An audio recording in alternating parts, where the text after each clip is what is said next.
salaamaaleykum sunu mbokk ak xarit di ñuy seetaan ci seen canal YouTube Gueye Studio maa ngi leen di nuyu di leen ziar bu baax di kontaan ci dajawaat ak yéen fii ci seen bi tey nag vidéo tey bi dama leen a bëgg a woon benn application boo xam ne boo ko installé sa téléphone di nga mën di lire say message WhatsApp sans nga laal sa téléphone kon da ngeen di ànd ak ñun seetaan vidéo bi ba mu jeex dinañ leen ko won incha allah mais bala may commencer nag maa ngi lay ñaan su fekkente ni abonné ko nga abonné ci chaîne bi boo paree nga activer cloche notification bi bu ko defee nga mën di jot suñu vidéo yi saa bu ñu ko dugalee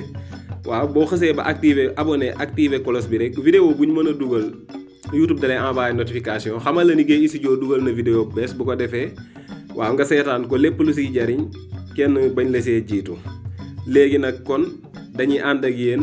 ñu won leen nan la ñuy installer application bi. léegi nag dinaa leen defal lien bi ñu koy télécharger ci description vidéo bi bu ko defee nga mën ko télécharger léegi ñi nga xamante ni xamuñu lan mooy description moo wanaale leen ko comme ça gis nga boo duggee di seetaan vidéo ci YouTube gis nga flèche bii nii ma teg gis nga boo ko cliquer lii di tijjeeku lii mooy description gis nga ay information laa fi def léegi nag information yi nga xam ni moom moo jëm ci vidéo bi moom la ñuy def fii léegi nag fii dinaa fi coller lien bi nga xam ni moom ngay télécharger application bi comme ça boo cliquer ci lien bi rek dina la dugal directement Play Store nga télécharger ko bu la neexee tamit nga dugg ci sa Play Store bu ko defee nga télécharger fa application bi da ngay dugg Play Store boo duggee Play Store ci barre de recherche bi nga tapé l'annonceur fuité lii mooy turu application bi comme ça boo ko tapé ci Play Store application bi di nga ko gis xam nga gis nga li ma tapé ci kaw application bi moo nekk nii gis nga cliquer ko xam nga man téléchargé naa ko ba pare moo tax gis nga ouvre la may defal mais su fekkee téléchargé goo ko nag di nga gis fii installé boo cliquer installé bu ko téléchargé mu dina la indil ouvre nga dugg ci application bi léegi application bi moo nekk nii soo ko téléchargé ba pare nii lay mel léegi da ngay cliquer fii ñu bind continuer boo defee continuer gis nga flèche bi nekk à droite ci suuf moom ngay appuyer encore nga bësaat ko gis nga point yi bu jeexee rek gis nga mu defal cloche bii nii voilà léegi gis nga ba léegi nga daal di cliquer waat fii ci suuf léegi gis nga autoriser nga bës autoriser encore nga bësaat ci suuf léegi da lay indil pour ban langue nga sélectionné ban langue fii tamit mën ngaa def français xam naa ñu bari moom la ñuy def après nga bës ok ci suuf à droite léegi nga may tuuti application mu chargé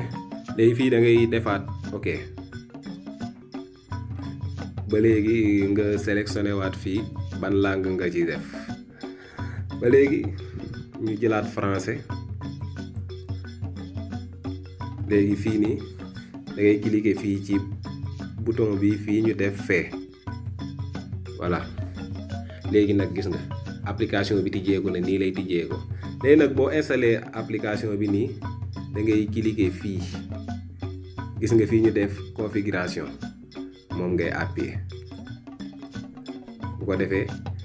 léegi gis nga annonceur d'app moo nekk nii dañ ko désactiver léegi première fois boo installé application bi nii lay mel dañ koy activer léegi boo activer foofu nga wàcc gis nga sélectionner des applications ñu dugg boo sélectionné foofu lii nii publicité la léegi ma fermer ko ñu jàll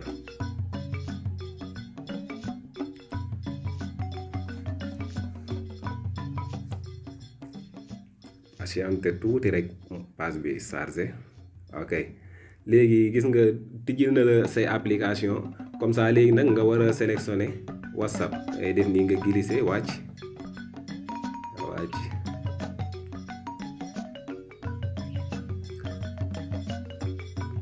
léegi whatsapp bi nag man dama xaw a bëri ay whatsapp, mais ma jël whatsapp bii nii ma sélectionné. gis nga léegi xam nga whatsapp moo nekk nii,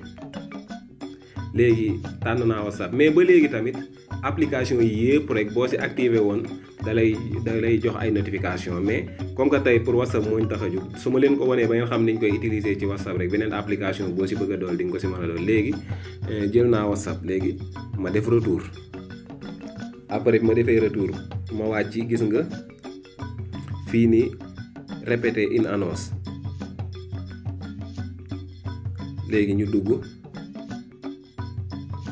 gis nga fii boo duggee, désolé lii allemand la mais ma leeral leen ko ngeen comprendre. gis nga fii mooy pour mu koy répéter une fois, 2 fois, bu la neexee nga def ko 2 fois, gis nga bu la neexee 3 fois, mais man dama ko bàyyi pour benn yoon rek la koy wax, une fois. bu la neexee tamit nga def ko 2 fois bu fekkee ba ñoo mu déranger la. waaw léegi lii si des nii mën nga koo bàyyi noonu. léegi nga defaat retour. léegi kon ni ñuy def mooy dañuy tester application bi, ma won leen, après ma dellusiwaat wanaat leen si ba léegi beneen option. kon léegi comme que sélectionné naa sama whatsapp ba configuré ko, léegi damay envoyer message ci whatsapp bi, ngeen xool, ñu xool loolu. léegi su ma duggee tey pour envoyer ci sama whatsapp, léegi sama téléphone am na ay whatsapp yu bari, kon mën naa cee jël exemple. léegi lii nii whatsapp bii nii ba léegi maa ko moom, mi ngi si téléphone bi Gaye Studio. léegi tey jii moom laa def si application bi, moom laa ci activé. léegi par exemple bu ñu ma envoyé message, par exemple bonjour, comment tu vas, voilà. léegi ñu envoyé lii, ñu xool. léegi instant bi envoyé naa ko. WhatsApp 2. Le message est WhatsApp de Gaye Studio. Le message est bonjour, comment tu vas. dégg nga xam nga léegi buñ ma envoyé automatiquement du jar may laal téléphone bi. léegi ma envoyé waat beneen message comme gën leen koo wanaat, comme par exemple léegi ça va bien alhamdulillah. léegi ma envoyé waat. WhatsApp de Gaye Studio. Le message est ça va bien alhamdulillah. dégg nga message bi ñu la bind rek moom automatiquement loolu la lay wax. su fekkente ni nag message bi dafa doonoon comme photo la wala yu mel noonu, par exemple tey su fekkente ni vocal la, moom da lay wax ni rek envoyé nañ la vocal, mais du la wax li ne ci vocal, foofu moom da ngay dugg. même léegi tamit su fekkoon photo la, ma won la beneen exemple. par exemple su fekkoonte ni photo laa ko envoyé comme léegi ma jël benn photo fii, léegi ma envoyé ko photo loolu. WhatsApp de Gaye Studio. Le message est appareil photo. voilà nii rek lay demee. mais su fekkoon vocal la tamit daf lay wax envoyé nañ la vocal, 1 minute la, 30 secondes la, 2 secondes la, noonu rek lay dem. léegi dañuy delluwaat ci application bi, bu ko defee ma wanaat la beneen option boo xam ne tamit mën nga ko activer waat di ko utiliser.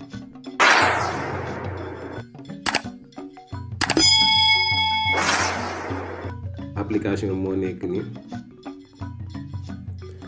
léegi même ba léegi tamit beneen option bi mooy su fekkente ni yaa ngi charger sa téléphone wala sax sa état de batterie, bu la neexee mu lay ciy jox ay information tamit. ba léegi da ngay dugg fii nii, gis nga paramètre de batterie, gis nga boo duggee da nga koy annonceur de batterie nga activer ko. après nga wàccaat fii nga activer waat ko. léegi fii nii léegi boo ko activer moo lay permettre booy charger sa batterie daf lay wax état bi fi mu toll. par exemple automatiquement niñ ko bàyyi nii mooy chaque 10% yu mu yéeg wala mu wàcc ko daf la koy wax. su fekkoonte ni yaa ngi charger bu amee 10%, su amee 20% da lay wax ni sa état de batterie mi ngi 20%, 30 40 ba 100 mu wax la ni sa batterie fees na buy wàcc tamit noonu lay demee léegi kon loolu mooy application bi